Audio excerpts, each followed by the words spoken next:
энциклопедию, большую советскую армянскую энциклопедию, там на армянском языке статья об аланах. Великолепно он изложил свою мысль по армянской географии 7 века. Он знал это дело. Почему он не написал что-то язык нахский, не нахский, а аланский?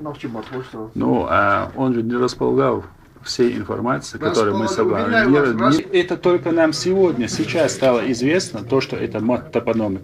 Никто не говорил об этом. Об этом писал Джавохашвили. Это что, второстепенный или неуважаемый человек?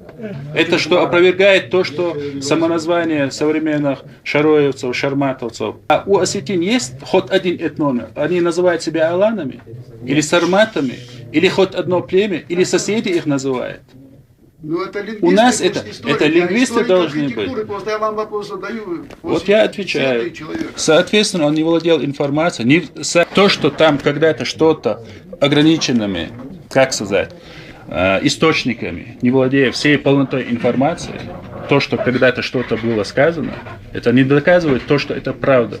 Мы имеем право на собственное мнение, и каждое слово, которое я сказал, это научно обосновано и самыми известными языковедами, историками, археологами.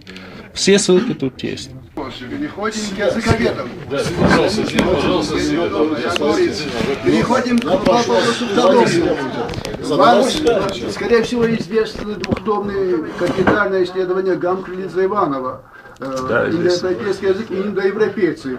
Почему эти глубокие знатоки, как вы говорите, современного уровня ученые также пишут аланский язык, но не нахский язык?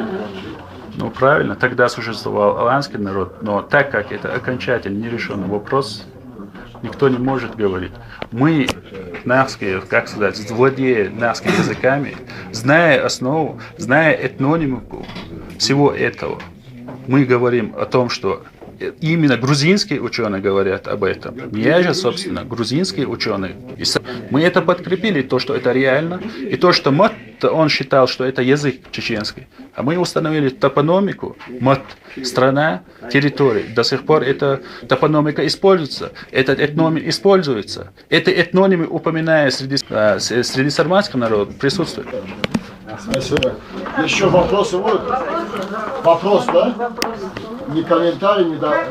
Как объясните, что слово «алан», как самоназвание народа, сохранилось только у карачаевцев, только с этим временем? Аланами я сказал то, что все свободное население Чечни называется «эль», у которого по форме... Нет.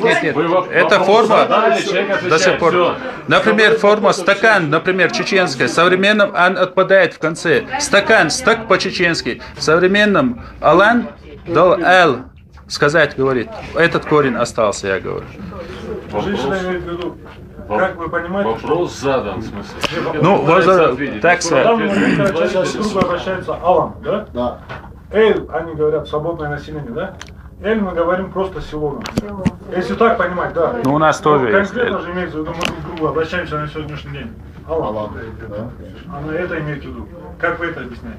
Это объясняется тем, что субстратом.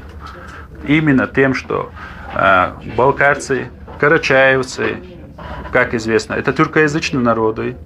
Именно гунны считаются первым тюркоязычным народом, попавшими в Предкавказье и на Кавказ. Так как до прихода карачаево-балкарских народов на Кавказ жили аланы, смешались с ними. Антропологический тип, кавказионский, приобретенный именно на Кавказе, присутствующий с древнейших времен на Кавказе. Именно этим объясняет, я говорю, общее то, что в науке говорится. Да, можно. Кто первый пришел на Кавказ и у кого самый кавказский антропологический тип черепов? На сегодняшний день это нахские народы, это осетинские, носители антропологического типа, если вы говорите по Алексееву, Дебиц. У меня второе образование биолога, так что я разбираюсь в этом вопросе. Бунак еще. Так что именно я говорю, те работы, на которые я опирался.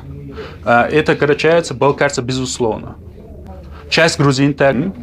Да, у них то, я говорю вообще, о грузинском вообще я говорю, не деля на племена, я говорю общем, о горцах.